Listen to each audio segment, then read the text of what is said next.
So those are great songs. So talk to me about the songwriting process. Songwriting process, I wish I knew more about. It's kind of a little bit of method with a little bit of the madness. Sometimes the lyrics come first, then the music, but for the most part, it's usually some sort of weird idea that usually manifests like a little movie, and then I kind of write the soundtrack to that, if you will. Gotcha. Yeah. Gotcha.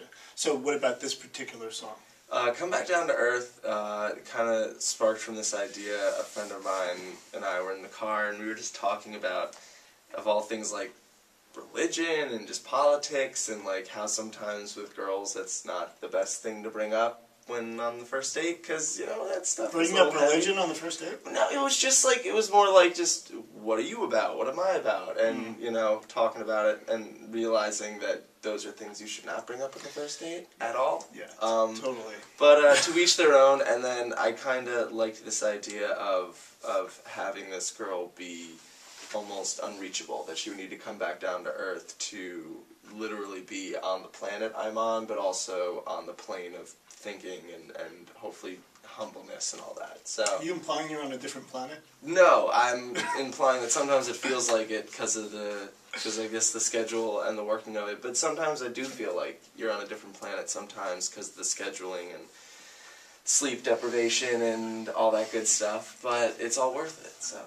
Cool. And I know that you have, I know the cool thing to do now is just to release one single or whatever, get the buzz going, and then maybe release an EP, get some more buzz going, and then you kind of unleash a full album. Yeah. You're kind of following that blueprint a little bit, right? Yeah, I mean, there's the blueprint of digital music now, but even more so, you know, it's too easy to either steal music or just download the 3 songs out of the 15 on the album that you wanted. So I've always made a commitment to my fans and myself that I would put out each song as much as I believed in it. So it wouldn't be, oh, you just get this single, you just get that single, and then I'll throw a whole album at you. It was, I want to make a great EP with, you know, 4 great songs, followed up by a single, and I wanted to make sure anything and everything I was putting out was worth the 99 cents you were putting in.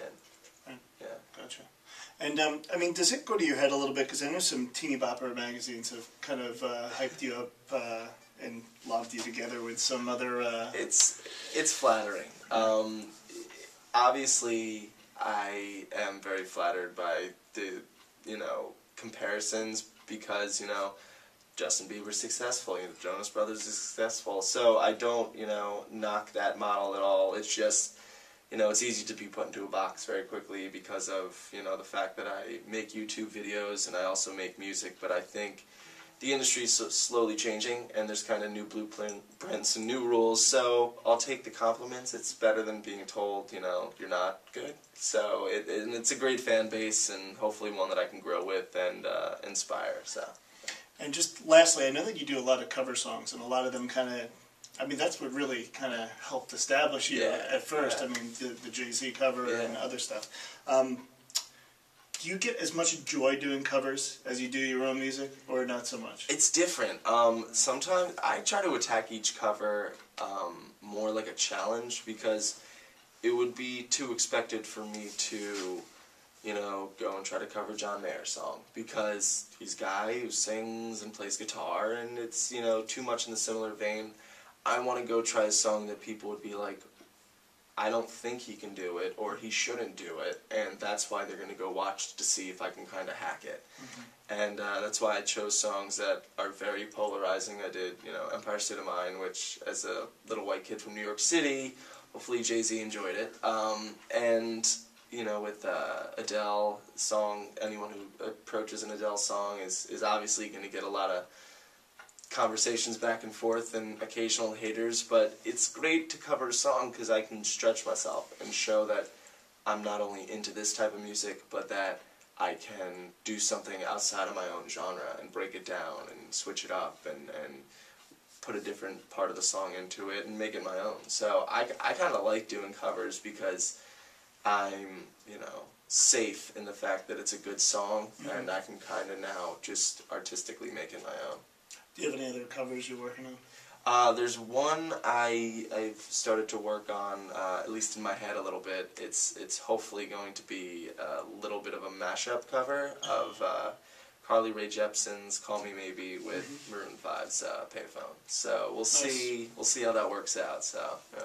Cool. I don't get the whole concept of a song that's called "Payphone" in like 2012. By the way. Yeah, I don't know. Because I haven't seen anyone use a payphone in like a really long time. Me neither. And being in New York City, where there still are payphone areas, I wonder why they're there. I mean, in New York, they even took away the things where if you're in danger, you would press fire or police because they realized everyone probably has a phone.